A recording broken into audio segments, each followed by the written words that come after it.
the bathroom was my getaway. So just like, no one's gonna bother me. Leave me the hell alone. I'm in the bathroom, so I would just be there, just kind of chilling sometimes. I be in my head sometimes, paranoid, acting scared sometimes. I question if it's real. Welcome to Musicians Secrets. I have the amazing singer, songwriter, London Mckoy with me today. Welcome. Thank you so much for having me. Yeah, I'm so excited that you reached out, replied and wanted to be here because I listened to your song Sometimes. That was the first song I heard of yours. And I just loved the honesty in the song.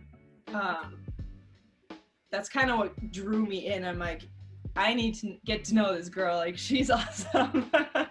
Thank you for listening. I appreciate it. Yeah, I just love good music, and I just want new music, and I don't care who the artist is as long as it's good music, and that was definitely the case. And I'm just like, I just need her on the podcast. Like, come on. How, if you don't mind me asking, how did you find the song?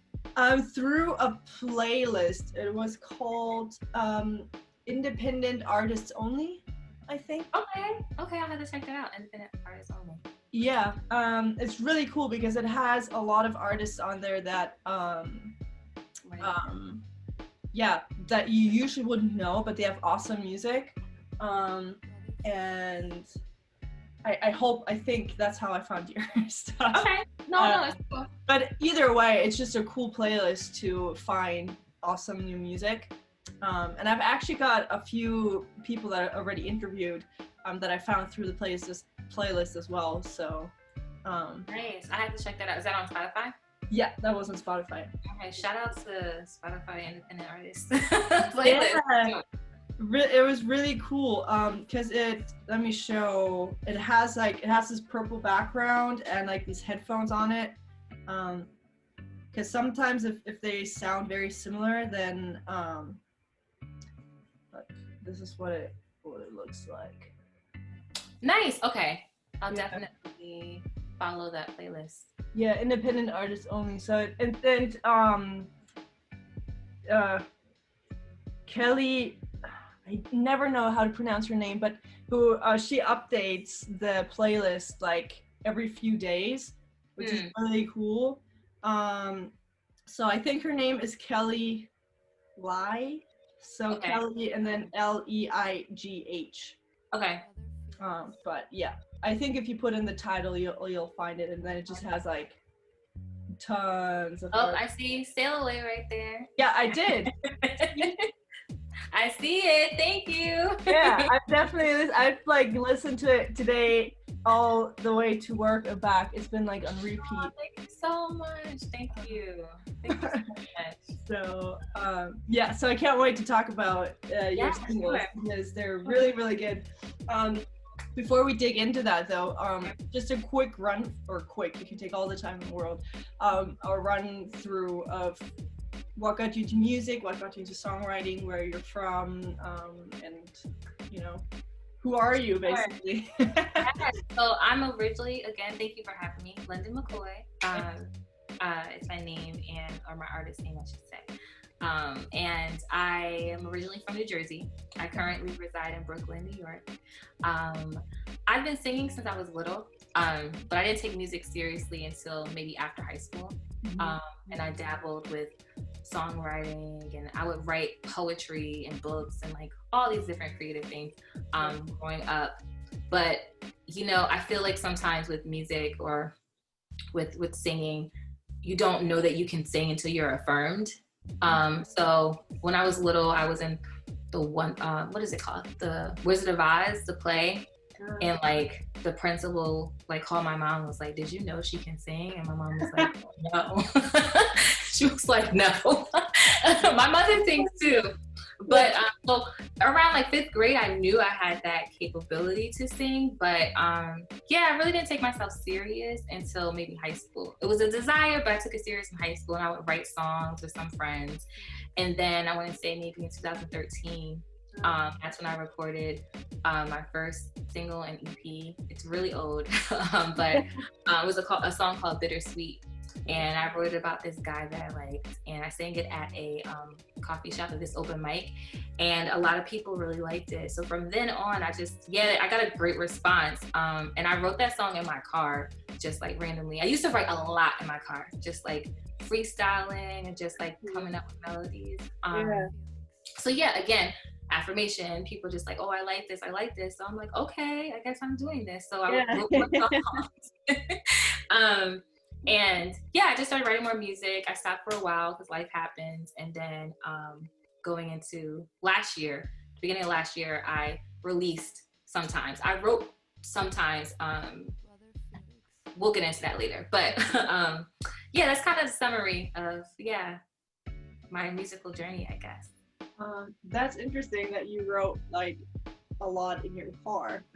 Yeah, it was like you know why? Because in your car, I mean, I don't currently have a car here in Brooklyn because I mean, where am I parking it? But yeah, but I feel like that was just my safe place. Like I could sing as loud as I wanted to. I could sing off key. You know, I just felt free. It was my safe place. I felt free. You know. Yeah, that's what I've written in the weirdest places, but I've never written a song in my car before. I have like ideas, and I just kind of like mumble it in my phone. Right. I'm driving, and I'm just like, I can't stop and type it, so I have to like record it into my phone. But I've never like written a song, so I think that's very interesting. Yeah, that was my safe place, which is funny because after I sold my car, I had to find a new place. So that transition was weird for me, because I'm like, dang, like I don't know, I had to find a new place, which was weird, but I figured it out. So where do you write your songs now, mostly? Honestly, anywhere now, like the subway. I'll like be walking and I'll be whispering to myself like little voice notes, so nobody knows what I'm doing. Now if I'm inspired, I'll just do a voice note. So I actually come up with melodies and lyrics, and I'll freestyle it, and then I go back and kind of listen, like what was that I was saying, and then I'll build from there. But I don't have a set place. Currently with the pandemic, my apartment has been like a safe place. But now anywhere, anytime, any place, I'm gonna write a song. So it's really cool because you never know when inspiration hits you. It's you just gotta take it as it comes. Just kind of. What was like the weirdest place you've written a song? You know what? On Instagram, I took this highlight off my page, but I had like songs on the toilet, kind of because it's gross. Like, first of all, why do you have your phone in the bathroom? Even though a lot of us carry our phones with us, but I'm like, don't lie about it. I'm not weird. We all do this. So I was at work, and I just was thinking, because the acoustics is so dope at my job. So it was like, ooh. So I would just go in the bathroom and just sing sometimes, and I would just start coming up with stuff. So I was just being silly, and one day I just posted it, and some people were like, oh, that's kind of cool. Like, oh, that kind of sounds good, whatever. But I guess that might have been like the weirdest place. Bathroom. Yeah. Yeah, but at work, right? It was at work. Yeah, not my personal bathroom. At work. Like while you're peeing, and then you're like singing. Yeah, like the melody is just like, And honestly, at work, the bathroom was my getaway. So just like, no one's gonna bother me. Leave me the hell alone. I'm in the bathroom, so I would just be there, just kind of chilling sometimes. Anyway. That's cool. I've never done that either. It's a personal bathroom, so it's not like stalls. So that's another plus. But, okay. Well, that makes sense. All right. Okay. Like, imagine you like saying like someone else is like next. Right. No. Okay, that makes more sense. No. Can you imagine you're in the next stall, you hear somebody mumbling? I don't know. Yeah, no. what is she doing? I would love that though. Like if I'd be like in the bathroom peeing and then the person next to me would just like sing. So I have like entertainment while like, Especially if they were singing well. That's true. yeah. That's Yeah. What sometimes what I really loved about that, I'm a lyric person, so and bass, lyric and bass, like those are like yeah. I can't play the bass to save my life, but I love a good bass line. And Sail Away definitely has that. Yeah. Oh my gosh, I just melted because that's like the first thing you kind of hear as well, and I'm just yes. But sometimes to go back to that, that's really like honest and raw, and I love songs like that because I think we need more of those. Explain the process behind it. Explain how you wrote it and why. Sure. I thank you for that. I believe I wrote sometimes in 2017 actually. And a while back. Yeah, it was a while back. I was in another apartment. And you know, just like living in New York and which is a very expensive city, everyone knows that. Very expensive. And just being an artist and just trying to make things work and figure it out. I was feeling kind of down that day, and I have anxiety. So just you anxious. About the song as well. Yeah, you mentioned. Yeah, I mean the song's about anxiety. But I was listening to music and I just started. I believe the song started. I believe I started mumbling.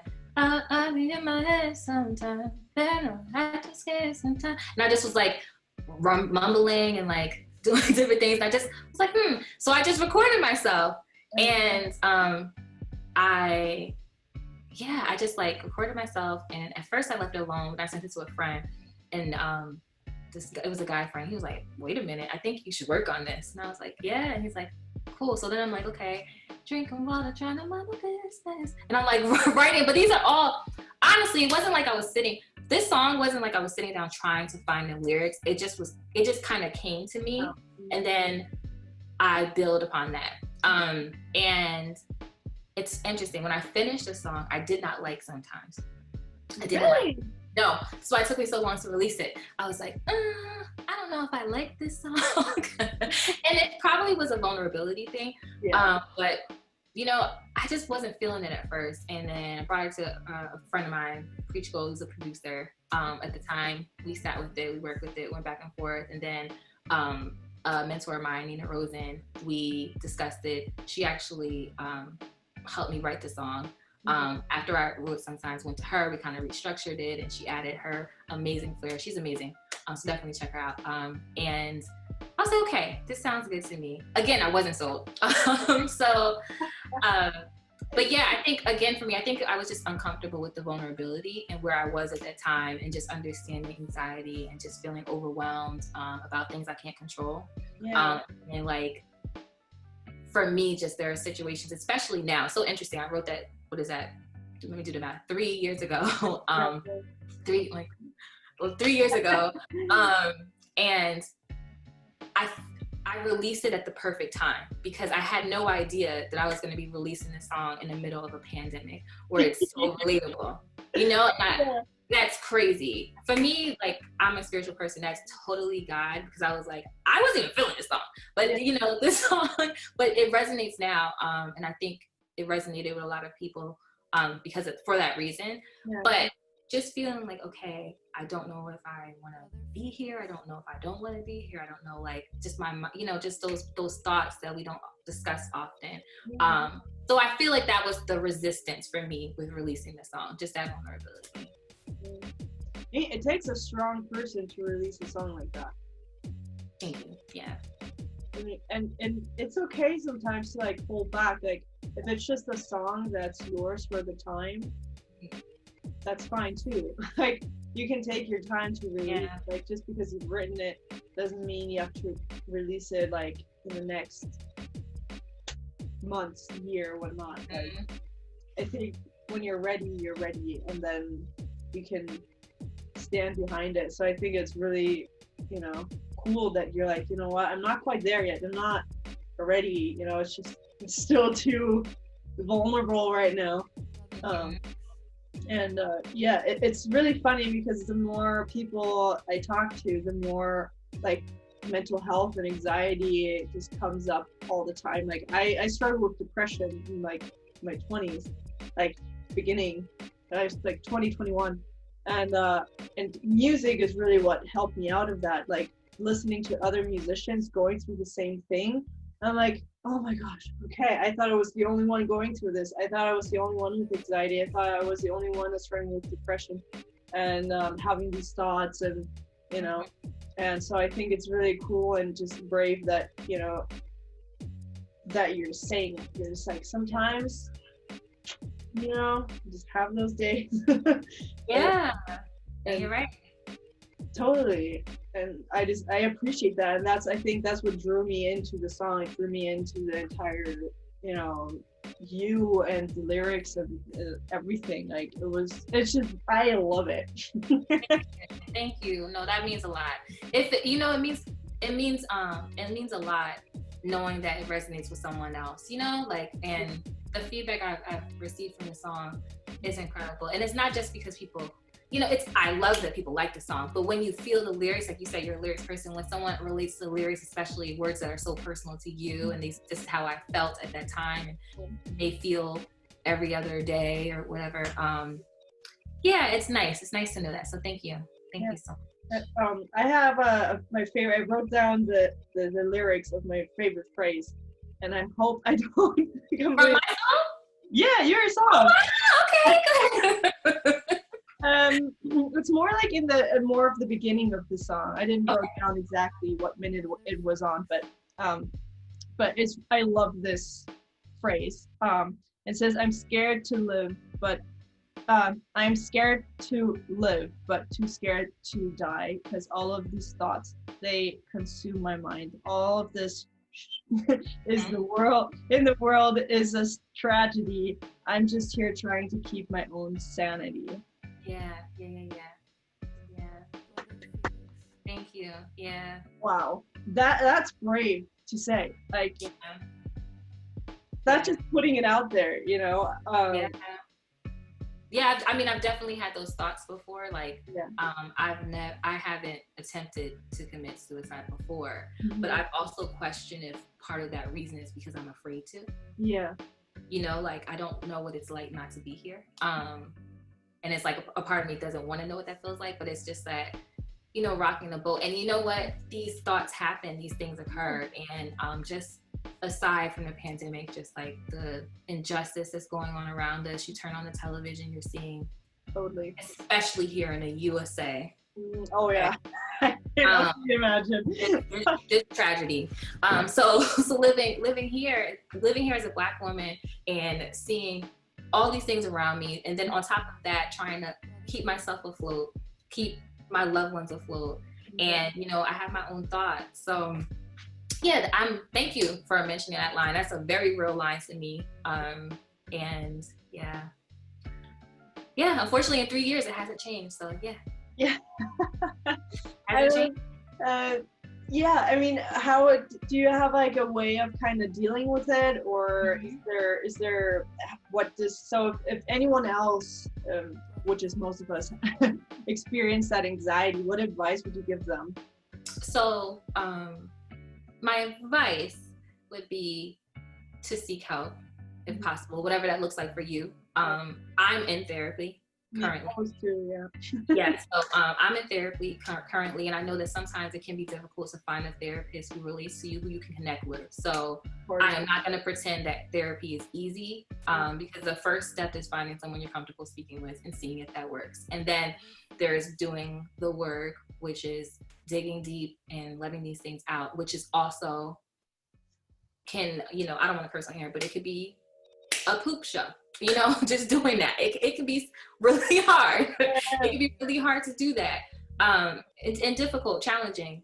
So for me, therapy I journal, I pray, I take walks. I love walking. I love being outside. I love people watching. COVID has made that difficult. But, you know, just going outside and just being inspired by life, that helps me.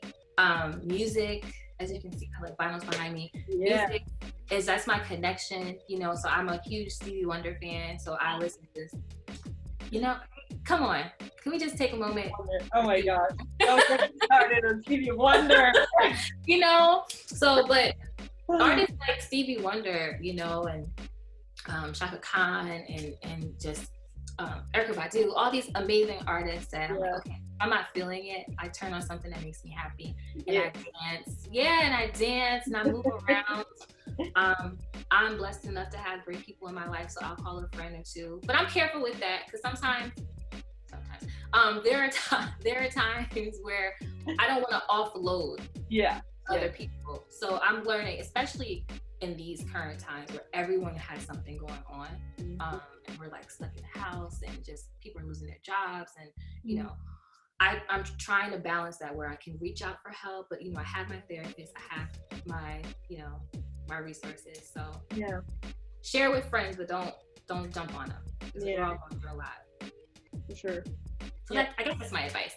No, I think it's important. First, I was embarrassed to tell people that I was in therapy. I would not tell anyone because it was like, oh, if you're in therapy, you're weird. Like there's something wrong with you, right? And then the more, like now that I've been through therapy and I've seen how much it's helped me, and I'm kind of more confident in who I am and what I thought and what, you know, what I was struggling with once I started owning it, and then kind of being like, you know what, I was in therapy and it really helped.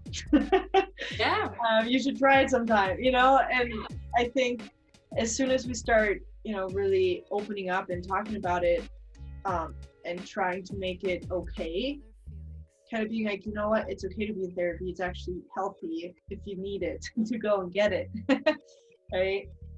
There's nothing wrong with you at all. Like everyone is struggling with something, and I think there's such a power if you raise your hand, you're like, you know what, yeah, me too, you know what, I'm struggling with that, you know what, yeah, I'm not okay with this, or and I think then we see like, oh, all right, I'm not the only one. I'm not the only one struggling, because everyone is dealing with something.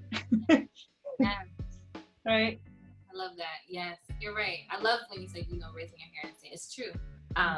Acknowledging that. And I feel like, I don't know about your therapy experience, but one time I've had maybe three different therapists now, but I feel like every time I share something, I no longer feel alone because it's not the first time they've heard that. Yeah. You know, it's not the first time. It's hard to shock them, yeah. Oh, yes. Yes. You know, I just say it and I'm just looking, you know, it's a Zoom call, I'm looking like, okay, what is she about to say? And it's just like, you know, she's just like, continue. Like, oh, okay, well, sure. You know, it's not as bad as you think. And it's not to make less of a situation, but you're not the only one. Yeah. You're not the only one. And these are people that want to help you. Paid professionals that want to help you. They want to hear what's going on. They want to help you help yourself. So that's what I have to tell myself. Like, there's nothing too hard. You know, there's nothing that's going to, like you said, shock the therapist. Yeah. And I'm defeating myself by not sharing. Yeah, totally. Like, I lose nothing from sharing. I gain everything. But when I keep it in, and I recently shared something very personal with my therapist, and it took me 3 weeks to get there. And I'm like, oh, I don't want to tell her this. I don't tell her this. Yeah. Then I just said it, and I felt so much better, right? So much lighter. Yeah.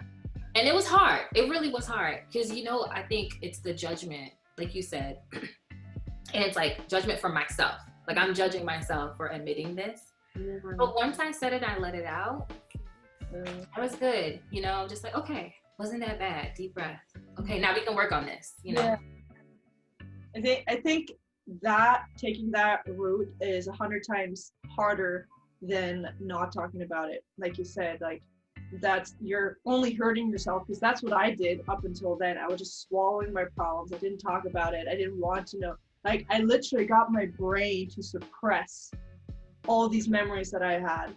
And because that is easier than actually saying it out loud, admitting it. Because once you say it out loud, you're like, oh, right, I said it. Like I'm admitting it, right? And that brings up all those emotions again, all the stuff that you've been suppressing, all those tough thoughts and things you've experienced, and all those emotions, they just come all back out and they kind of like explode, and now you kind of have to like deal with the mess and kind of start cleaning it up. And I think sometimes I had sessions like, is this worth it? Like, is this pain that I'm reliving again that I've been trying so hard for like a decade to like escape? Is it worth it? Like, the healing process is so much more painful at first, you know, like you have to deal with it. Like, it feels like a lot of pain all at once, but once you've kind of cleaned up the mess, you'll feel so, like, in the long run, it's so much easier. I agree. You're right. Did you experience that kind of like the same thing, or? No, absolutely. I think that I've learned thus far, because, you know, I'm still doing a lot of work. I've come a long way, but I'm still doing a lot of work. I've learned to just be gentle with myself and say, hey, you're trying, you know, it's not going to happen overnight.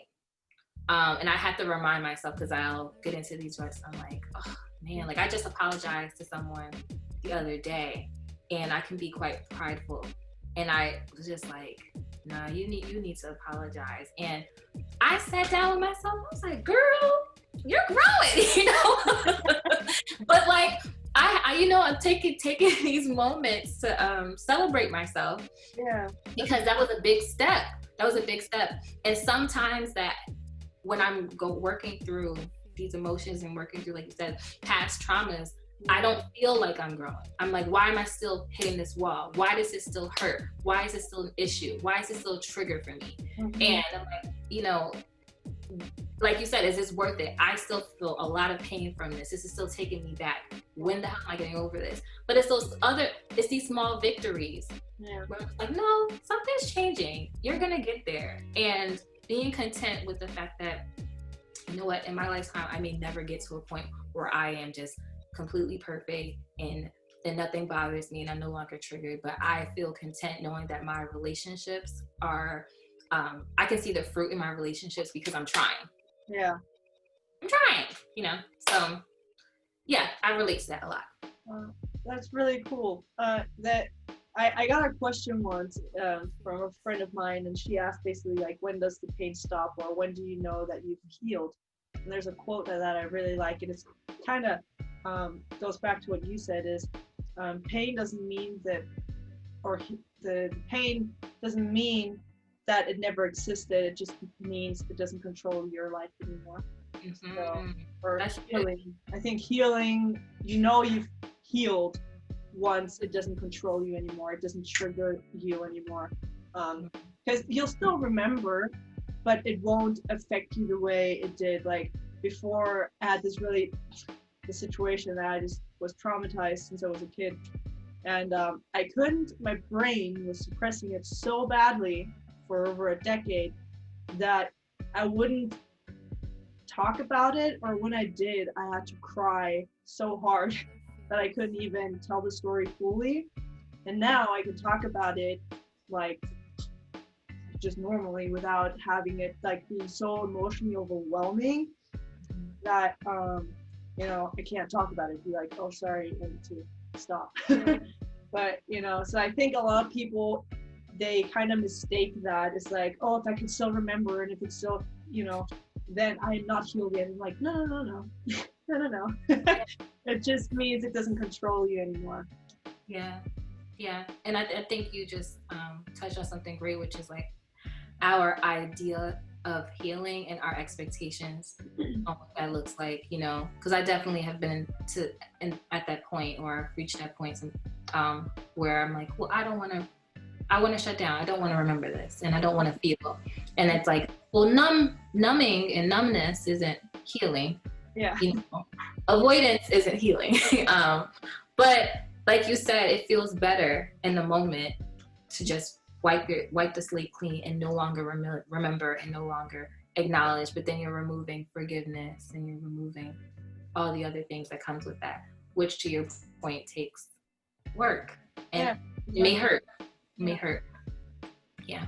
You're also kind of denying the growth for yourself. Like if I look back now, like I would wish it on anyone else, but now I can look back and like, whoa, that was just like 5 years ago. And I'm like, I've grown so much and I got to learn so much.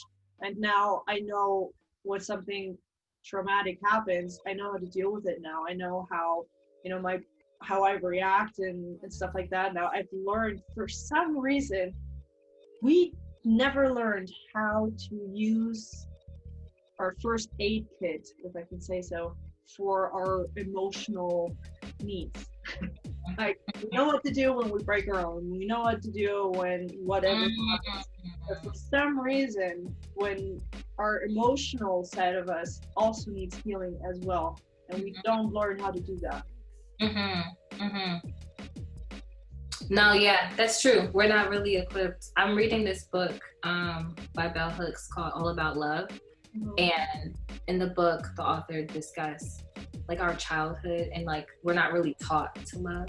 And sometimes we're taught that love means a good feeling. So when you do something good, your parents may affirm you like, oh, that was so good, or you did this, and you're like, they love me, because they did, whatever.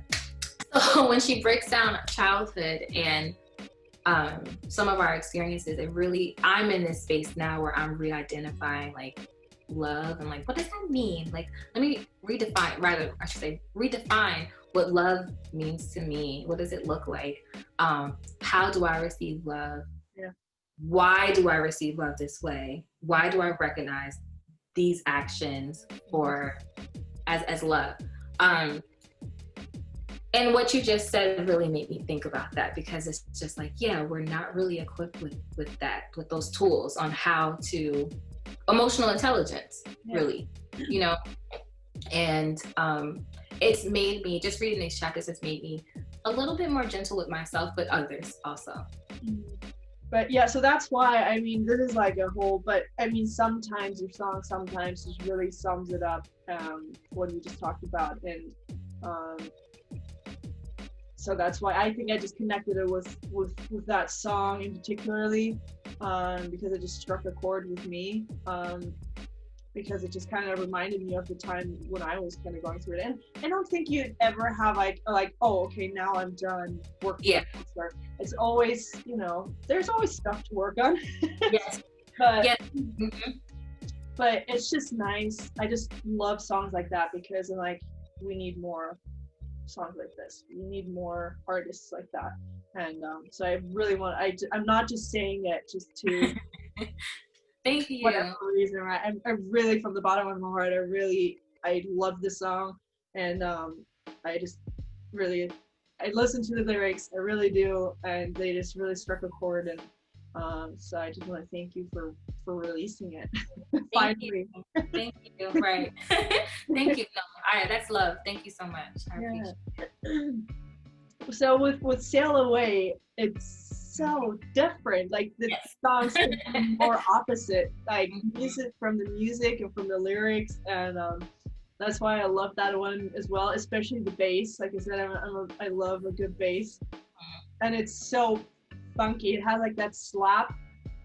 I don't even know how they do it, but whoever recorded your bass.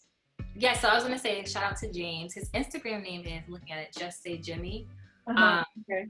He amazing bass player, and the song was produced by this producer named Preach Gold, and they are a part of a collective called Black Mercy. But James killed that bass. That bass line, oh my gosh! Wow. Incredible. No, he killed it. It was great. I love it. Every time I listen to it, I'm just like, doom, doom, doom, It totally has that groove. It just, awesome. Great job. Wow. It definitely sets the tone for the entire song. It just, I don't know, it just pulls you in and just takes you on that journey. And Oh, I love a good bass. I just. No, yeah, he killed it. Thank you. So Sail Away. Yeah. I wrote Sail Away during the beginning of the pandemic. So I was had the opportunity to go to Africa, and last time this year. So this time last year, right? This time last year, I went to Morocco and Ghana. So I wrote. Obviously, I came back in January, and then February is when like the pandemic really got here. So we were locked in the house, and I want to say maybe I wrote the song maybe April-ish, or that's when I started coming up with this, just in my room, and just really just like I just came back from this amazing continent, and then these two amazing countries that I like loved so much. Now I'm stuck in cold behind Brooklyn, which I also love, but like in a pandemic, I can't go anywhere. So, but yeah, I just was just home daydreaming. I just was like, that's how the song kind of came to me.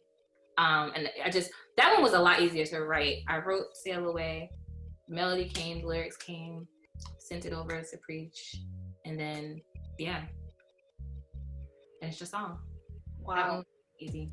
But Sail Away wow, it just was me daydreaming about getting the heck out of here. And then on top of that, in this country, like getting the heck out of here. I'm like, if I could get on just a one-way ticket out of here, and just like and aside from listening to it now, it just kind of takes me to another place, you know? Definitely just, does. Like, travel, just warm weather, water, playing with the sand. And I love water. I feel like water is very healing for me. Yeah. Just down at the ocean. Oh, water. Yeah. I love it. I just feel connected to the earth when I'm near the ocean. Yeah. And yeah, especially like I'm a big fan of going to the beach at night. Gorgeous. Oh. There's just something calming about just hearing the ocean. Like just like I don't know, I just like to sit there and just stare out and just listen. Call me crazy, but it's like the waves speak to you or something. Like I just feel like, I'm like, oh, it's just beautiful. It's like I just feel at peace. Yeah, I felt, and I love traveling. So yeah. It's really cool. Like, yeah, ask my husband. I like, once I'm in the water, you won't get me out. He's like, I don't know. I'm like, no, we don't. No, this is where I belong. Yes. Yeah, but my mom is really, really crazy about just water too. Like, that's where I get it from. But yeah, she wanted to study marine biology. Oh, nice. Yeah, so she's like going snorkeling with her is like the coolest thing ever because she like knows everything. So yeah, I don't know why we got started on water, but me. But I'm crazy, yeah. No, but yes, I love Sail Away. I enjoyed. I'm not sure if you were able to see the video, but I enjoyed filming the video with a couple friends. My friend Dante played my love interest. And a friend of mine, Olivia Loy, very talented. She styled me, and she also created my artwork for the album cover and assisted with the video. So, and the video was done by Johan Films, very, very talented director. But yes, the visuals just take me to another place too. So I'm like, right now I'm currently cold as crap in my apartment, but this feels good, and I love music that feels good. So I'm very proud of this single because it makes me feel good. You can't. It's like you said. It just takes you somewhere else. It's really cool. Like that's why I was just because I just got home from work and it was just a very tough day, and I was just like, you know what? I need a cool song that will just take me somewhere else. So that's why I was like on my phone. Yes. And right now I'm like, it's not safe for me to go anywhere else. So that's nice. But yeah, I love Sail Away. So thank you for listening to that one. Yeah. And I like I said, both of them are so different in like both like from the production and from like the lyrics, but they both are just so great. Like sometimes it's really I just connected with it instantly, and then Sail Away just kind of takes you on a different journey and kind of makes you, so good. everyone just listen to the songs, like Sail Away and Sometimes. Both of them are really, really good. So for the where did you shoot the music video? Because you were like on a beach. Yes, so funny. So I actually shot it in Brooklyn. I shot it at Coney Island, which is hilarious. Yes. We shot it. Yeah, I mean, that's why I said shout out to Johan Films because he killed it. Because he really took my vision. Like, it's fun. I'm like, I kind of want to do these scenes, and like I sent him some ideas, and he killed it. But at first, I was like, Coney Island, like, how is this gonna turn out? But no, it turned out great. The day was perfect. We saw like a ship sailing by, and I was like, oh my gosh, there weren't so many people on the beach. That was cool. The weather was perfect. It really looks like you shot the music video in like a dreamy, like own island somewhere. I'm like, I gotta ask her where. No. All credit to him. Because no, that's not what we did. But yeah, that would be nice. Though I would love the opportunity. Hopefully, once things clear up, I'll have that opportunity. So. Wow. That's so cool. Where did you find all these people? Did you already know them or did you reach out? Yeah, I already knew them. Yeah. So, just like knowing people, different producers. I worked with the producer Peach for a long time. Roughly like a year or two, just going back and forth with different song ideas. And then, just kind of got connected with other people through him. That's cool. It's, it was not what I was expecting. I'm like, all right, that's hard to make a music video right now, and then it was just like, what? Yeah. And I mean, I shot that in, I want to say end of August, September. So yeah. And I have my last question. This is actually not, I didn't make up this question, but this is from a podcast that I listen to a lot, and I love the question, and he says,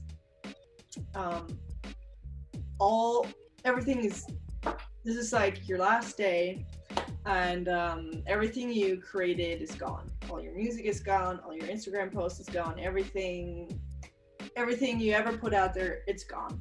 But you have all your loved ones around you, and they're here to listen to what you have to say. And what would your 3 truths be that you would tell them? Oh my gosh. Okay, let me think about this. I would say, love is as love does. That would be a truth. I would say to cherish the memories. My 3rd one would be that laughter is medicine. I'm gonna end it there. That was awesome. Laughter is medicine. Amen. Here we go. Amen. Yeah. Thank you for putting out your music. Thank you for being so open and honest, and just, having the courage to put out amazing music, especially now through the pandemic, which makes things even harder. So thank you for that. Where can people find you? You can find me on Instagram as well as Twitter and Facebook at London Mckoy. That's at London, like the city, last name McKoy, Mckoy. I am also a DJ, so feel free to follow my DJ page. I'm a part of a DJ duo, including myself, London Mckoy, and DJ Laura Benjamin, and that is at the Don Dadas, spelled exactly how it sounds, the Don Dadas. And also my single Sail Away is on all streaming platforms. Check it out. Check out our video. I want you to teach me something in German. Teach me how to say something in German. Can you? Oh, I can definitely do that. Yeah, I would love that. Oh, what do you want to know? I don't know, like something I would need, like if I were to go to Germany tomorrow, something that helpful, like you should know how to say this. Oh, there are so many things. How do you pick one? Just one. Maybe I don't know. Like what's a common greeting when you meet someone like them? Oh, or how do you say I love you in German? Ich liebe dich. Break it down for me. Ich Ich liebe, lieber dich. dich. Lieber dich. Ich liebe dich. Yeah, but that's a very strong word. You would really only say that if you're like really like in love with like your spouse or boyfriend or somebody you like really like. That's like really strong. It's like ich liebe dich is like serious. What about it's like, oh, bye, good to see you, love you, bye. Like, is that a? Yeah. So so if it's more of a casual thing, then you would say ich hab dich lieb. Break it down. Ich hab dich lieb. lieb. Ich hab dich lieb. Yeah, there you go. Hey, that was like perfect pronunciation. That makes me so happy. Ich love. Oh, say it again. I'm sorry. Ich hab dich lieb. Ich hab dich lieb. Yeah. Wow. See, now you even got a German session in here. Yes, love it. Well, hopefully I will be able to visit Germany soon. I will let you know when the world opens up. That's possible. Thank you so much for having me and allowing me to talk with you today. Of course, I really enjoyed talking with you, and you're just so great. Everyone just go and follow. I can't even talk anymore. I'm so excited. But I go and follow London. Go listen to her music because it's truly amazing, and I can't wait to hear more. I can't wait to share more. Thank you. Thank you for listening to the Musician Secrets podcast. I'm your host, Alise Koa. I hope you got to learn something new about producing or songwriting or mental health when it comes to making music. The fears that most musicians have when making music. So everything that's behind the scenes, behind making music, you will learn it here because I am basically talking to anyone that makes music all around the world. So I have a great privilege to learn all of that, and I can't wait to share it with you all. So follow this podcast if you enjoyed what you heard today, and go and share it with somebody that you think could enjoy this episode as well, benefit and learn from it. And as always, there's more information at alisekoa.com/podcast. Talk to you soon. Bye. Just take my hand, make me feel